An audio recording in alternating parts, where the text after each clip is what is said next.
Cabe ao corregedor ainda, 23, comunicar ao Procurador-Geral de Justiça, isso aqui, ó, Ministério Público Estadual, ao chefe da Polícia Civil, PCMG, ao Comandante-Geral da Polícia Militar, PMMG, ou ao Comandante do Corpo de Bombeiros Militar, CB, né, Corpo de Bombeiros Militar, MG, tá? As faltas, ou aqui, ó, estava esquecendo, ao presidente da Ordem dos Advogados do Brasil, seção Minas Gerais. Então, ó, os advogados aqui, ó, as faltas que devam conhecer. Não entendi, professor. Imagina o seguinte, ó, você é promotor de justiça. Você é promotor de justiça atuando na primeira instância e atuando perante uma auditoria militar. E você comete uma falta. Enquanto promotor de justiça, o corregedor da Justiça Militar pode te punir? Claro que não. Você não pertence à Justiça Militar. Então, o corregedor vai te dedurar para quem? Para o seu chefe, para o Procurador-Geral de Justiça. Aí a mesma coisa acontece aqui, ó. Eu tenho uma falta disciplinar de um policial civil.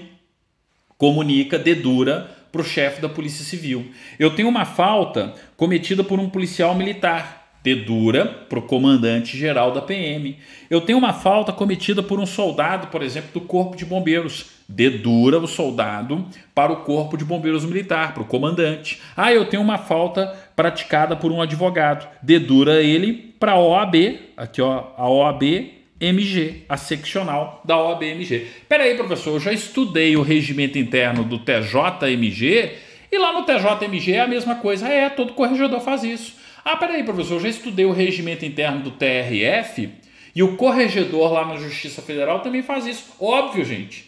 Se o corregedor não tem a atribuição de punir pessoas que estão fora da justiça, ele tem que dedurar para quem é competente. Então ele vai dedurar para o chefe do Ministério Público, ele vai dedurar para o chefe da polícia respectiva, para o chefe da corporação respectiva. E quando for advogado, é sempre para a advocacia, para a seccional da OAB respectiva, tranquilo? Isso aqui é competência genérica, ó. Todo corregedor faz isso, tá? Todo corregedor tem essa função X9, essa função, né, de dedurar. Então, ó, eu tenho isso aí como sendo bem genérico. Não é comum de prova, tá? Concurso não costuma fazer muita questão disso aí, não. Mas é só a gente destacar aqui, ó.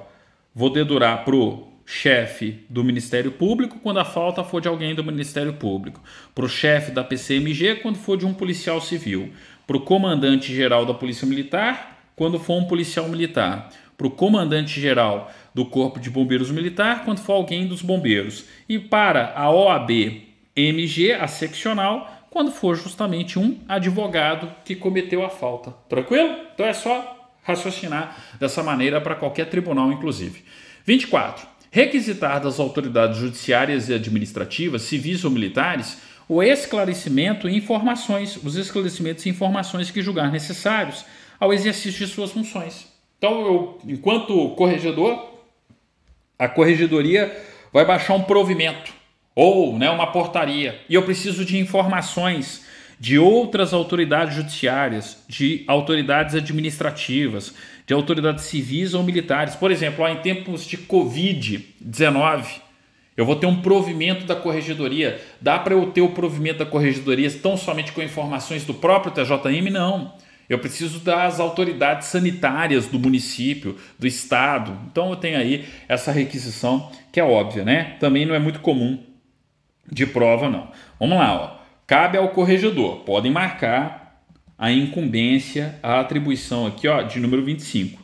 Fiscalizar o cumprimento das penas impostas pela Justiça Militar. A UF aqui, ó, do FODA. Lembram lá do FODA?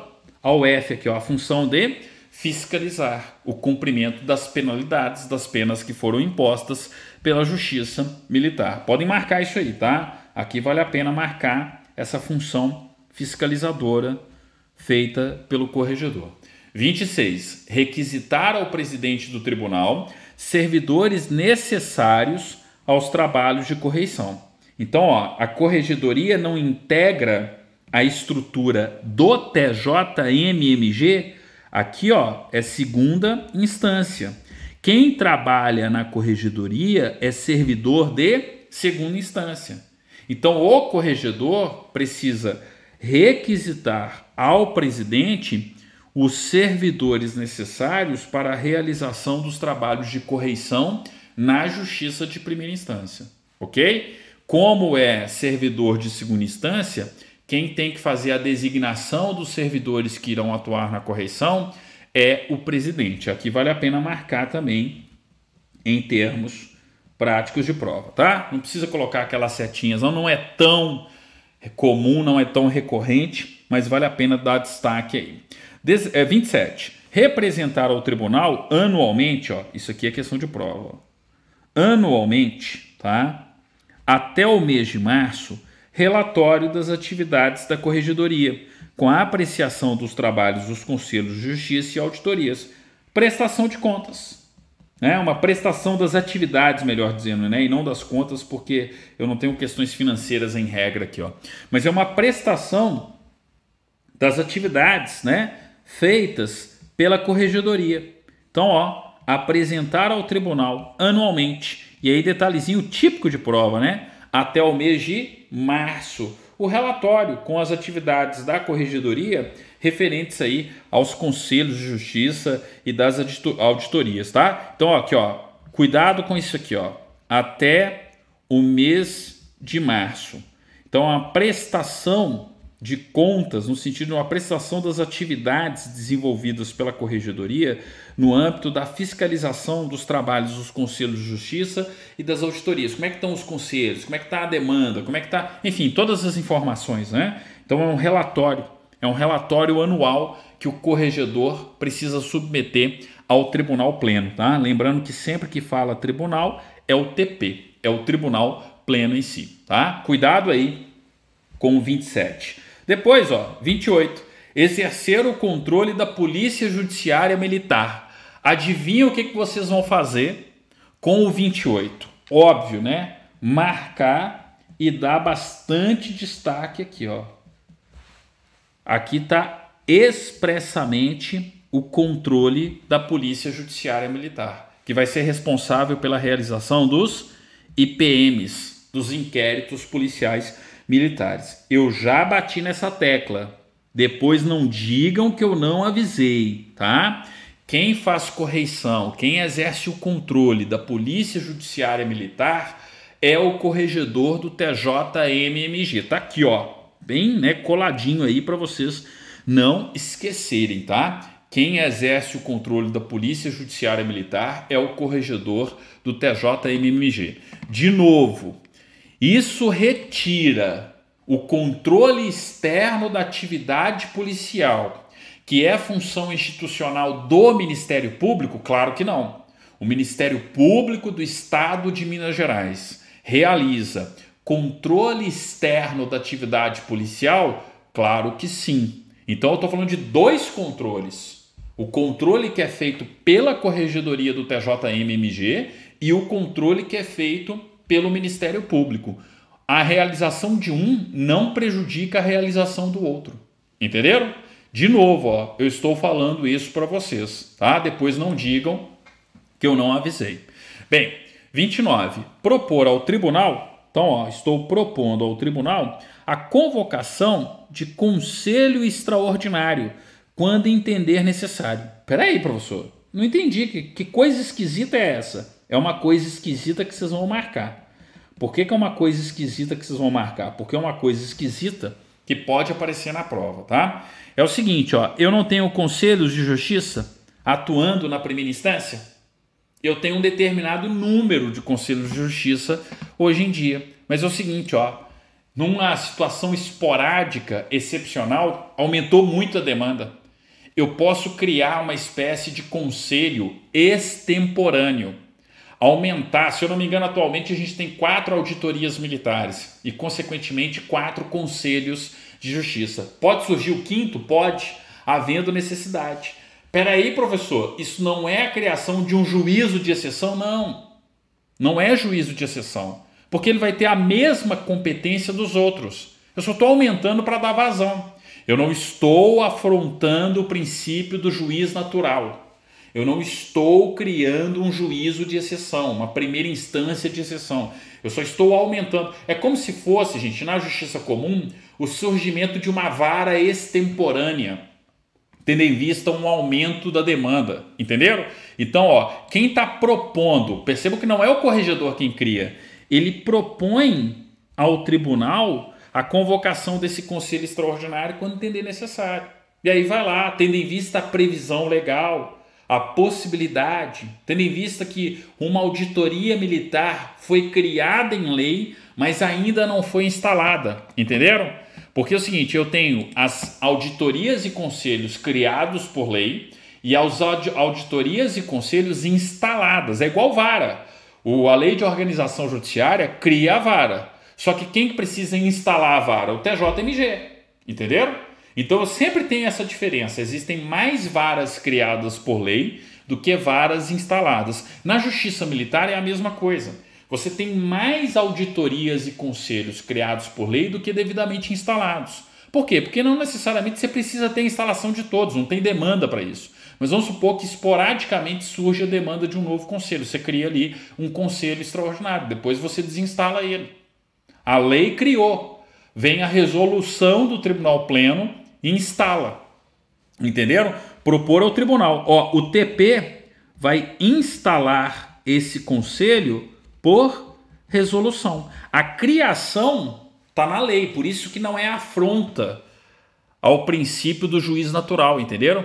Ou seja, o órgão já existe criado na lei, já tem essa sobra na lei, só que eu não tive a instalação. Então vai lá uma resolução do Tribunal Pleno e cria esse conselho extraordinário. Ficou claro? Não se preocupem o porquê. Não se preocupem com os pormenores. O que a banca examinadora vai fazer aqui, ó, é nítido. Ela vai copiar e colar. E aí um monte de gente vai ver isso na prova e fala, não, peraí, isso afronta o princípio do juiz natural. Isso está errado. Eu nunca vi isso em um regimento interno. Verdade, você nunca viu isso no regimento interno, mas está sendo apresentado pela primeira vez no regimento interno do TJM-MG. Então, na hora que isso aparecer na sua prova, não marque como incorreta a afirmativa. É realmente competência do corregedor do TJM-MG propor ao Tribunal Pleno a convocação de um conselho extraordinário, que vai ser instalado mediante uma resolução do Tribunal Pleno. Tranquilo? Cuidado com isso aí. Ó. Se eu fosse o examinador, eu não ia perder a oportunidade de fazer uma questão com o 29. 30. Expedir ato normativo regulamentando a remessa de inquéritos e de processos a serem encaminhados à justiça comum. Por quê? Porque pode ser que um crime militar tenha sido cometido, gente, junto com um crime comum. Eu preciso regulamentar isso dentro dos tribunais militares. Quando isso acontecer, como é que vai ser a remessa desses processos para a justiça comum também? Então vem um provimento da corregedoria. Que ato normativo que é esse aqui, ó? Esse ato normativo aqui, ó, é um provimento. A gente já viu que quem baixa provimento é corregedor. Entenderam? Então, ó, eu tenho um provimento da corregedoria falando a respeito disso. E aí o 31, ó, exercer outras atribuições que lhe sejam conferidas em lei ou neste regimento. A listagem, gente, aqui, ó, é meramente exemplificativa. Eu posso ter outras atribuições ao corregedor? Sim. Nós vimos isso em todas as características aqui, ó, nas atribuições do presidente é a mesma coisa. Tá? A listagem feita pelo regimento interno não teria como ser uma listagem que fosse uma listagem taxativa. Estou falando de atribuições.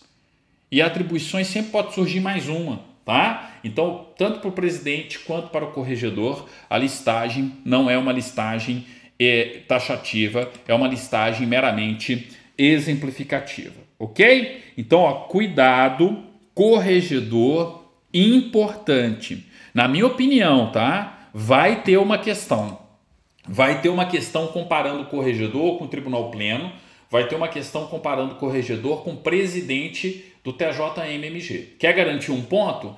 Foco no corregedor. Por isso que eu falo, mais importante do que ficar estudando competência jurisdicional de Câmara é você perceber essas comparações administrativas que podem ocorrer. Faz muito mais sentido em um concurso para servidor você ter esse tipo de cobrança do que ficar cobrando pontos do regimento interno que sejam pontos ali jurisdicionais, relacionados à tramitação de processo, entenderam?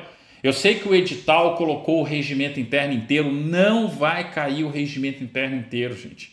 Concurso de tribunal sempre cobra as mesmas coisas de regimento interno. Não se preocupem, tá? Eu vou ministrar o conteúdo aqui para vocês. Eu vou colocar exatamente tudo aquilo que pode cair. E em regra eu não erro, tá? Nós não vamos ver o regimento interno inteiro porque é desnecessário. É desnecessário estudar o regimento interno inteiro como um todo. A gente vai analisar aqueles pontos que são prováveis. E tá aqui, ó, um ponto extremamente provável, tá? As atribuições do Corregedor Geral de Justiça. E com isso, nós finalizamos aqui, ó, a nossa presente aula. Nós finalizamos aí com a competência. Competência. Competência no sentido administrativo, tá? As atribuições do Corregedor Geral de Justiça. Tranquilo? Então, ó, com isso, finalizamos todas essas atribuições, todas essas competências, todas essas atribuições de natureza administrativa, não competências, tá? Tô viciado em falar competência porque tá ministrando outros conteúdos jurisdicionais nas revisões, falando ali de Constituição Federal, tá? Mas enfim, o importante é vocês perceberem aí, ó, que eu estou diante de questões realmente de prova.